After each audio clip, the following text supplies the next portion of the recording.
What's going on guys? It's me again, J Prudent TV, nagbabalik para naman sa panibagong video. So kung naaalala nyo guys, sa may previous vlog ko ay may sinabi ako ng ganito. Malaman guys kung para saan tong pera na to, abangan nyo sa vlog ko guys. Ang daming pera guys no? Pero hindi sa akin yun. Kanino yun?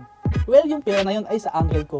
Yung pera na yun is para sa pagpapagawa ng bahay, bungalow style at saka dalawang negosyo guys. And many more to come. So kung gusto nyo malaman kung saan, at aalamin natin yan guys dito sa video na ito. Kaya abangan mo dahil maliligo pa ako kasi hindi pa ako naligo. So transition muna tayo. Surprise! Pero bago muna yan guys, meron muna ako pupuntahan sa kantilan, meron akong bibilhin related sa project ko.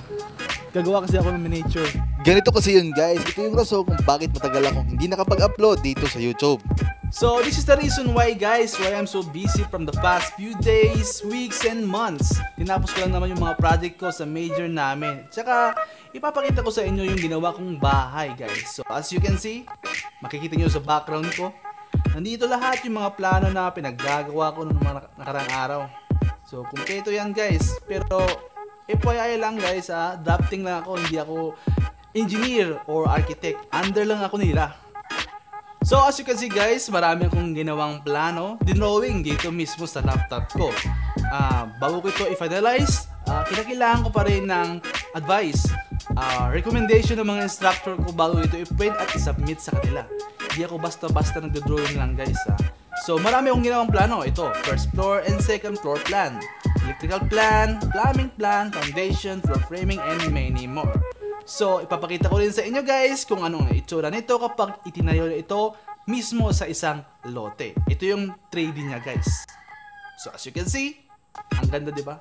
Hindi ko alam kung anong opinion nyo dito, pero anong sa tingin nyo guys? Comment down below kung anong masasabi nyo dito sa ginawa kong house plan. So, as you can see, this is a modern two-story building. Yes. And by the way guys, hindi lang ako sa laptop nag-drawing, pati rin sa manual guys. So ipapakita ko sa inyo yung ginawa kong mga drawing. Yes.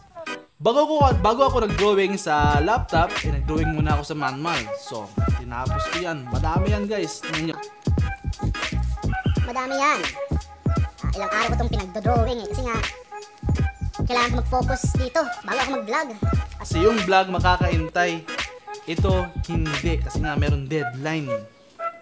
Yun. So ito na mga lods, ipapakita ko na sa inyo kung para saan yung pera na yon. Itong mga structure guys is nandito lamang sa Kantilan.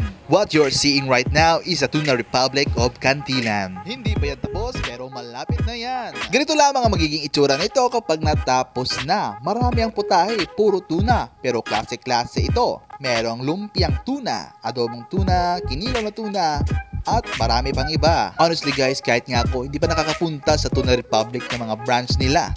Pero sa Surigao, pero wala akong time para pumunta doon. Cause you know, busy pa ako sa pag-aaral ko. Pero baka naman sa susunod ng mga panahon. So alam nyo na kung para saan yung pera na yon. Ito yung bahay niya guys. Bahay ng uncle ko. Katabi niya lang ang mga negosyo niya. Merong commercial, tatlo yan. Tuna Republic at sa likod in the future. So what do you mean sa likod? Well, ipapakita ko yan mamaya. So ito nga pala guys yung interior niya.